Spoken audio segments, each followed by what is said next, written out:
The White House released its highly anticipated new national security strategy, from prioritizing the Western Hemisphere to emphasizing deterrence over Taiwan and a warning to Europe. The strategy is encouraging some while disquieting others.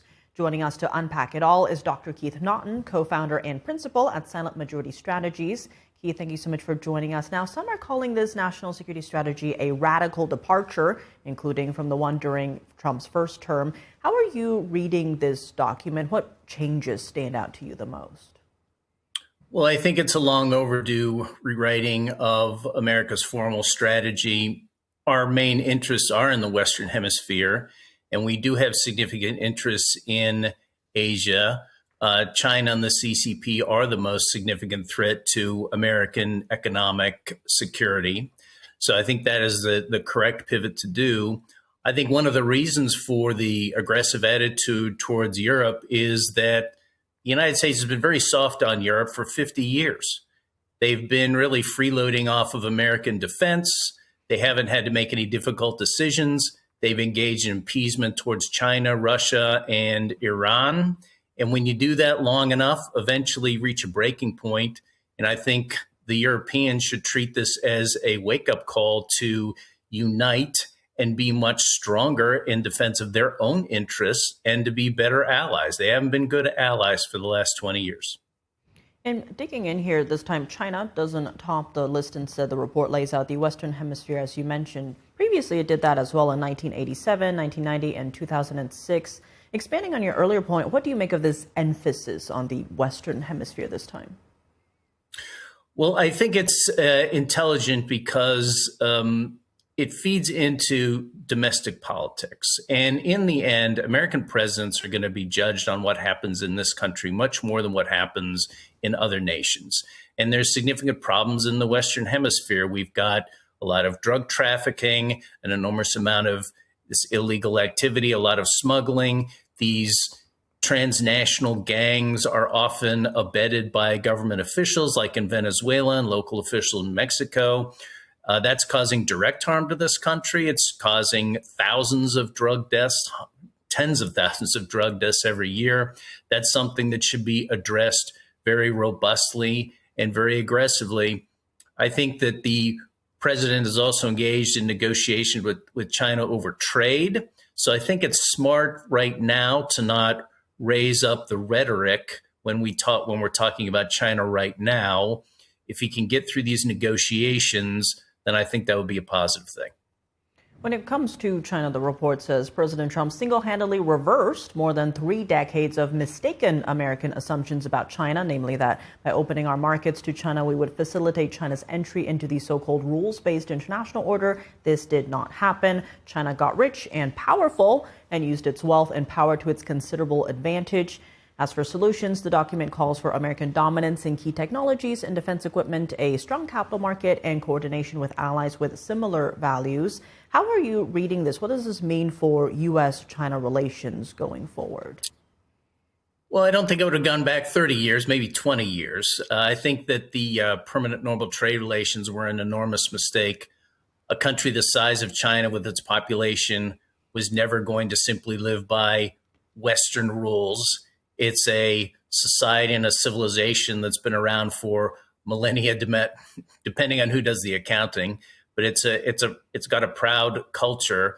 So this idea in the West that everyone in China was just going to be like the West, that was always a fantasy. That was very arrogant. It was going to develop on its own terms. Unfortunately, the country's overlaid by the CCP, which has corrupted the nation and has been very aggressive. So it's a bit of a toxic mix. So we should have been much more cautious for the past 20, 25 years. And I think it is a long overdue correction. And it was Trump who made the correction in his first term. And Biden didn't move off of that. He continued the tariffs against China, continued a more aggressive posture, not enough, but at least somewhat. So I think that's the correct move. But it would be beneficial to build at least some type of relationship that maintains sort of a peaceful coexistence, because, a shooting war, a hot war over Taiwan, over trade would be very damaging to both countries. But as part of that process, the United States needs to become more independent economically and on technology. I want to get to Taiwan, but digging into one of your earlier points, some are pointing out the softer language, if you will, on China, for instance, not calling out the regime's authoritarianism. Now, Politico reported before the strategy came out that Treasury Secretary Scott Bessent was pushing for more done on the language when it comes to China, citing the sensitivity over ongoing trade negotiations with Beijing. What are your thoughts on that? Is there a departure from previous reports when it comes to China or the language around it? I'm not too upset about softening language. I mean, we spend too much time on parsing words and language and trying to satisfy different interest groups with the right kind of phrasing. What matters is really action and policy. So as long as the administration is pursuing action and policy that promotes economic independence, that allows Taiwan to defend itself and is very robust in that defense of Taiwan, I'm not too concerned about the language. We know that China has a problem. It is overly authoritarian. It has abused its minorities. It has corrupted its own very proud culture. But there's really not that much we can do about that. That's best left to NGOs and private citizens and so forth. The fact is the United States has certain interests it has to deal with China on, and going down this path about trying to dictate their internal policy is very difficult for the government to do. It should be left to independent journalists and NGOs. And militarily, the document calls for ongoing deterrence in the Indo-Pacific to prevent war, highlighting the U.S. and allies' capacity to deter any attempt to seize Taiwan. Given that, how do you see Beijing responding to this document? Well, it's very curious. You know, their public response under Xi Jinping has been sort of very prickly. Anytime there's the slightest whiff of criticism, they really go on the attack. I mean, the Global Times, I'm not sure there are people actually writing it. I think they just have some sort of computer program that just attacks anyone who criticizes China. I think that the reality is if we give enough defense to Taiwan, if we provide enough weaponry, if we have a strong defense posture with South Korea and Japan and Australia, that will result in China pushing, moving back or being reticent to be aggressive.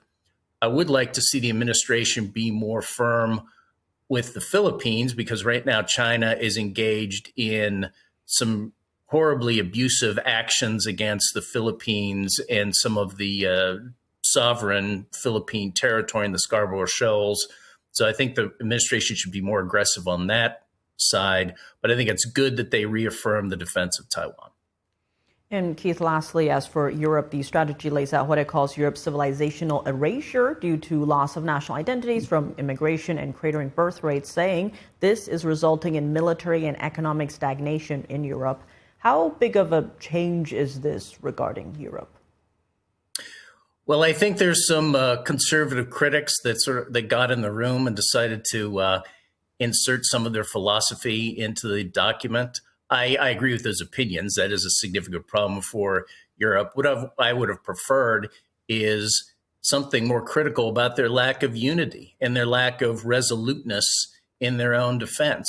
I'll give you a quick example. The Europeans froze $300 billion of Russian assets on an attack that they considered an existential threat to the continent.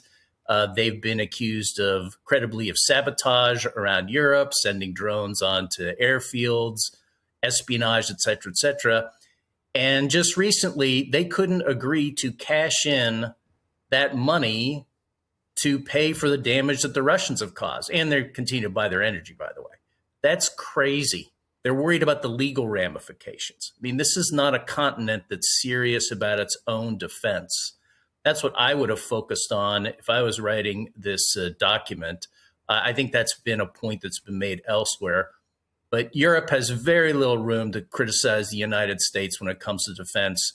They have created their own insecurity, and they need to be serious about addressing it.